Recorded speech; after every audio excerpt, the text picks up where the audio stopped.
Yes बच्चों नमस्कार। आज हम करेंगे एक्सरसाइज 3.6। 3.6 है HCF निकालने की एक्सरसाइज। HCF निकालना है इसमें।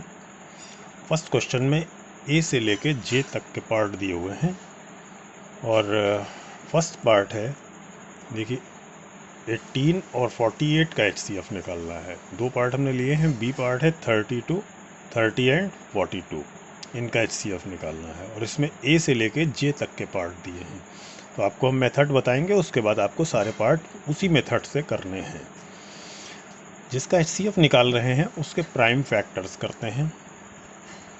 18 और 48 का निकालना है तो जैसे 18 के प्राइम फैक्टर्स करेंगे तो 18 के प्राइम फैक्टर्स, देखिए प्राइम फैक्टर्स आपको निकालने आते हैं।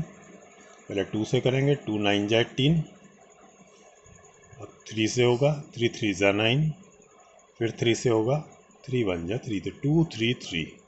तो 18 के फैक्टर्स आए 2 इंटू 3 इंटू 3। ऐसे ही फिर दूसरी नंबर 48 है। 48 के फैक्टर्स करें 2 से पहले, तो 2 से करेंगे तो 2 2 ज़ा 4, 2 4 ज़ा 8। फिर 2 से करेंगे 2 12 ज़ा 24। फिर 2 से करेंगे 2 6 जा, 2 3 जा, और 3 से करेंगे तो 3 1 जा 3। तो इस तरह हमारे 48 के फैक्टर्स क्या है, 2 2 2 2 4 times, 2 into 2 into 2 into 2 into 3। एक बार 3 आया है तो 2 2 ज़ा 4, 2 ज़ा 8, 2 ज़ा 16, 3 ज़ा 48 हो गया। अब जो HCF होता है इसका मतलब होता है हाईएस्ट कॉमन फैक्टर। इनमें कॉमन फैक्टर कौन सा है, तो देखिए एक 1 हमने नहीं लिखा है, 1 तो सबका कॉमन फैक्टर होता है। तो नाउ HCF इक्वल टू जो कुछ कॉमन मिलता जाएगा वो हम उतारते जाएंगे। तो अब कॉमन देखिए, एक 2 ये कॉमन मिला, इसके अलावा और 2 नहीं है। एक 3 के साथ 3 का ये कॉमन मिला और इसके अलावा कुछ और कॉमन नहीं है। तब हम HCF लिख देंगे, एक 2 का पेयर मिल गया, दूसरा 3 का मिल गया, this is equal to 6। 6 is the answer. In the same way ऐसे ही हम 30 और 42 का निकालेंगे। ये हमारा ये पार्ट हो गया ए। अब बी पार्ट के लिए देखिए 30 के फैक्टर्स लिखेंगे। 30 के फैक्टर्स लिखने के लिए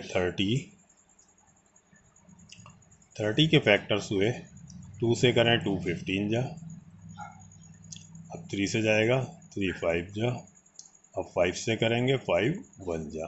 30 के फैक्टर है 2 इंटू 3 इंटू 5, और 1 हमने नहीं लिखा है, 1 तो सबका कॉमन फैक्टर होता ही है। इसके बाद हमें 42 के करने हैं, तो अब जरा 42 के फैक्टर करें। 42 के फैक्टर देखिए, 2 से करेंगे 21, इसके बाद 3 से जाएगा 3 7 जा 21, अब 7 प्राइम है तो 7 7 से ही जाएगा 1। तो 42 के फैक्टर हुए 2 इंटू 3 इंटू 7, 2 3 जा 6, 6 7 जा 42। अब फिर से देखेंगे इसमें कॉमन फैक्टर्स, तो देखो 2 एक मिल रहा है,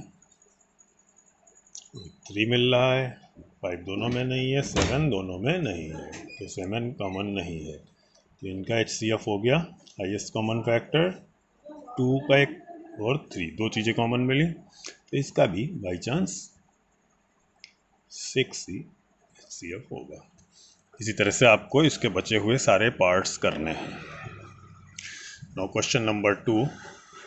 क्वेश्चन नंबर 2 है, what is the HCF of two consecutive. Consecutive means लगातार, दो कॉन्सिक्यूटिव नंबर्स हैं उनका HCF क्या होता है। तो कॉन्सिक्यूटिव कोई भी दो नंबर्स कॉन्सिक्यूटिव ले लें, तो हमने ले लिया 2 और 3, समझाने के लिए लिख रहे हैं आपको, 2 एंड 3 ये कॉन्सिक्यूटिव नंबर ले ली। अब 2 के फैक्टर 1 और 2, 3 के फैक्टर 1 और 3, और इन दोनों में कॉमन क्या मिलेगा, केवल 1। तो जब भी हमारी दो कॉन्सिक्यूटिव नंबर्स होंगी तो उनका कॉमन HCF हमेशा 1 होगा। तो what is the HCF of two consecutive numbers, तो लिखेंगे the HCF of two consecutive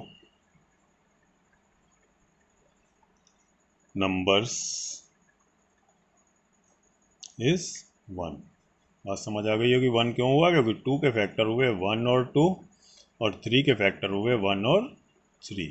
केवल एक 1 कॉमन मिला है दोनों में, तो इसलिए इनका HCF 1 होगा। Now what is the HCF of two consecutive even numbers?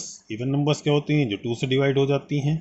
तो कोई भी दो कॉन्सिक्यूटिव नंबर्स ले लेते हैं इवन जो हों, 2 के बाद अगली कॉन्सिक्यूटिव 3 नहीं होगी, 4 होगी।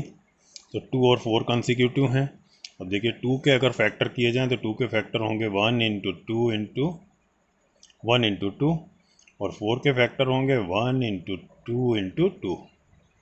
इनमें भी देखें 2 और 4 में भी हमें क्या कॉमन मिल रहा है, एक 2 कॉमन मिल रहा है। तो अगर हमारी इवन नंबर्स हैं तो इवन नंबर्स का हमेशा HCF कॉन्सिक्यूटिव इवन नंबर्स का HCF 2 होगा। तो इसमें लिखेंगे the HCF of 2 consecutive even numbers is 2। Again इसी का third part, what is the HCF of 2 consecutive odd numbers।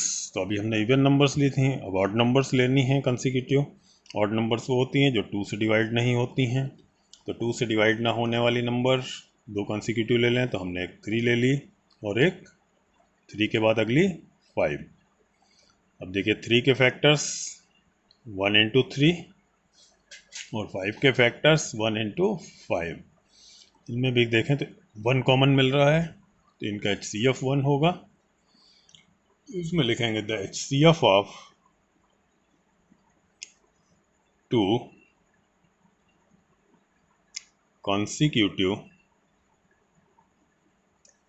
odd numbers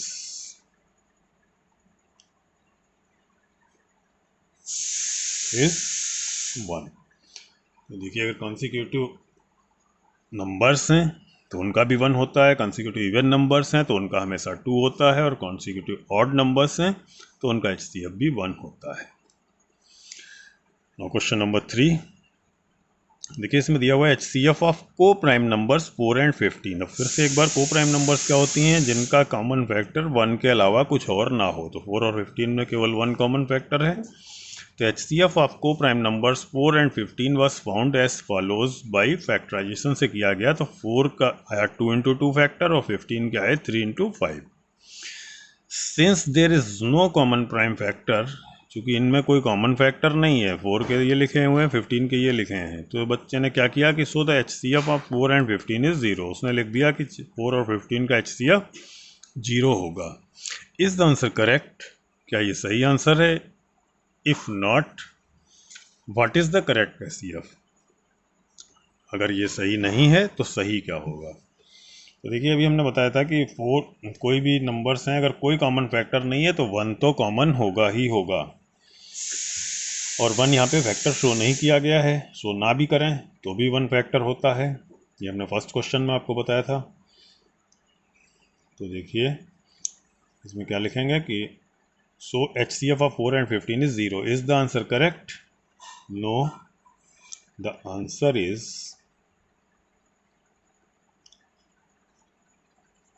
incorrect, यानी आंसर गलत है। The correct answer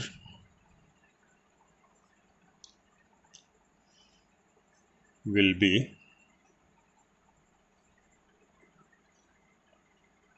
1। सही आंसर क्या होगा? 1 होगा, बिकॉज